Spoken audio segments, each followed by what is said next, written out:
Hello friends, welcome back to our channel Ganas kitchen. ఇవాంటి వీడియోలో sweet shop కంటే టేస్టీగా బాదం హల్వాని ఇంట్లోనే ఎలా ప్రిపేర్ చేసుకోవాలో ఈ వీడియోలో చూసేద్దామండి. ఒక్కసారి ఈ విధంగా ట్రై చేసి చూడండి. నోట్లో వేసుకుంటే వెన్నెలా కరిగిపోతుంది. తక్కువ ఇంగ్రీడియంట్స్తోనే చాలా ఈజీగా హెల్తీగా ప్రిపేర్ చేసుకోవచ్చు. పిల్లలైతే చాలా ఇష్టంగా తినేస్తారు. మరి ఈ టేస్టీ అండ్ హెల్దీ బాదం హల్వాని ఎలా ప్రిపేర్ చేసుకోవాలో ఆ ప్రాసెస్ ఏంటో చూసేద్దాం. ముందుగా ఒక బౌల్లోకి 1 కప్పు బాదంని వేసుకోండి. ఇప్పుడు ఈ బాదం మునిగే విధంగా నీళ్లు వేసుకొని రాత్రంతా నానబెట్టుకోవాలి. లేదంటే ఒక 5-6 గంటల సేపు నానబెట్టుకున్నా సరిపోతుందండి. మీకు టైం లేకపోయిందంటే మాత్రం ఇందులో వేడి నీళ్ళు వేసుకొని ఒక 2-3 గంటల సేపు నానబెట్టుకున్నారంటే సరిపోతుంది. నేను ఇక్కడ బాదాంని రాత్రంతా నానబెట్టుకున్నానండి. చూసారు కదా, బాదాం ఈ విధంగా చక్కగా నానిపోయిన తర్వాత ఇలా తొక్కలు ఈజీగా వచ్చేస్తాయి. ఇప్పుడు వీటన్నిటిపైన తొక్కలు తీసుకొని ఇలా ఒక బౌల్లోకి వేసుకోండి. ఇలా బాదం అన్నిటిపైన తొక్కను తీసేసుకున్న తర్వాత ఇప్పుడు వీటిని ఒక చిన్న మిక్సర్ జార్లోకి వేసుకొని ఇందులోకి ఒక 4 లేదా 5 టేబుల్ స్పూన్ల పాలు వేసుకొని మూత పెట్టి మెత్తగా గ్రైండ్ చేసుకోవాలి. చూసారు కదా, ఈ విధంగా గ్రైండ్ చేసుకుంటే సరిపోతుందండి. ఏమాత్రం కూడా బరకన్నది ఉండకూడదు. ఇలా గ్రైండ్ చేసుకున్న దీన్ని పక్కన పెట్టేసుకోండి. ఇప్పుడు స్టవ్ మీద కడాయి పెట్టుకొని ఇందులోకి 2 కప్పుల పాలు వేసుకోవాలి.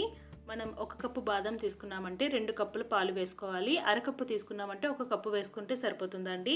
ఈ పాలను ఒక పొంగు వచ్చేంత వరకు మీడియం ఫ్లేమ్ మీద పెట్టుకొని మరిగించుకోవాలి. పాలు మరుగుతున్నప్పుడు మధ్యలో గరిటెతో కలుపుకుంటూ ఉండాలి, లేదంటే అడుగు పట్టేస్తాయండి. మనకి పాలు ఇలా మరగడం స్టార్ట్ అయిన తర్వాత ఇప్పుడు ఇందులోకి చిటికెడంతా కుంకుమ పువ్వును వేసుకోండి. కలర్ ఇంకా ఫ్లేవర్ చాలా బాగుంటుంది.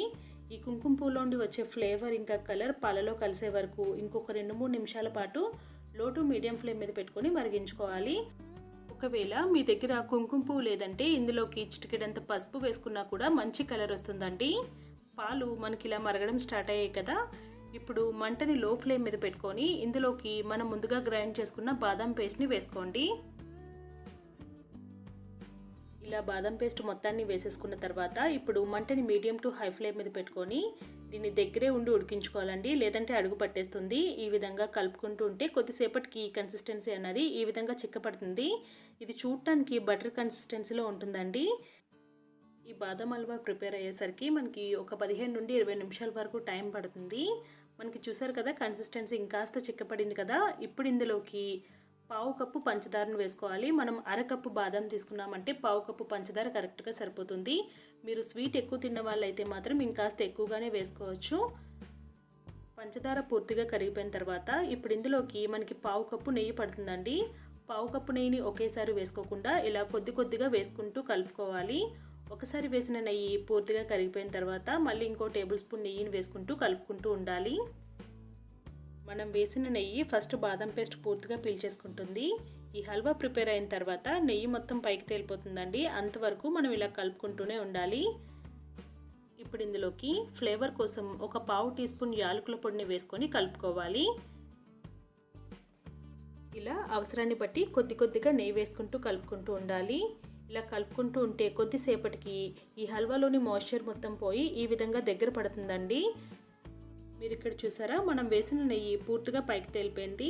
ఇలా హల్వా ప్యాన్ నుండి సపరేట్ అయ్యేంత వరకు ఉడికించుకుంటే సరిపోతుందండి.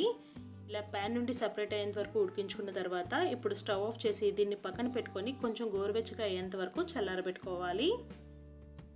హల్వా ఇలా కొద్దిసేపు చల్లారిన తర్వాత నేను ఇక్కడ వీటిని ఇలా బటర్ పేపర్స్లో వేసి పాకెట్స్ లాగా చుడుతున్నానండి. ఇలా పాకెట్స్ లాగా చుట్టి మీరు పిల్లలకి రోజుకొకటి ఇచ్చారంటే వాళ్ళు భలే ఇంట్రెస్టింగ్గా తినేస్తారు. మీరు ఇలా బటర్ పేపర్స్లో చుట్టొద్దు అనుకుంటే హల్వా ఉడికిన తర్వాత ఏదైనా ఒక ప్లేట్కి కొద్దిగా నెయ్యిని గ్రీస్ చేసుకొని ఈ హల్వాని అందులోకి ట్రాన్స్ఫర్ చేసి కొద్దిసేపు చల్లారిన తర్వాత దాన్ని ముక్కలుగా కట్ చేసుకొని సర్వ్ చేసుకోవచ్చు. చాలా ఈజీగా చేసుకునే ఈ బాదం హల్వాని మీరు కూడా ఒకసారి తప్పకుండా ట్రై చేసి చూడండి. నోట్లో వేసుకుంటే వెన్నెలా ఇట్టే కరిగిపోతుంది. పిల్లలకు కూడా చాలా హెల్దీ రెసిపీ ఇది. మీరు కూడా ఒకసారి తప్పకుండా ట్రై చేసి మీకు ఎలా కుదిరింది అన్నది మీ అమూల్యమైన ఫీడ్బ్యాక్ని మాతో కామెంట్స్లో తెలియజేయండి. మీకు కనుక ఈ వీడియో నచ్చినట్టయితే ప్లీజ్ లైక్ చేసి షేర్ చేయండి. మరిన్ని టేస్టీ రెసిపీస్ కోసం గనాస్ కిచెన్ ఛానల్ని సబ్స్క్రైబ్ చేసుకొని పక్కనే ఉన్న గంట సింబల్ని యాక్టివేట్ చేసుకోండి. దీనివల్ల మేము పెట్టే లేటెస్ట్ వీడియోస్ అన్నీ మీకు నోటిఫికేషన్గా వచ్చేస్తాయి. Thank you for watching this video.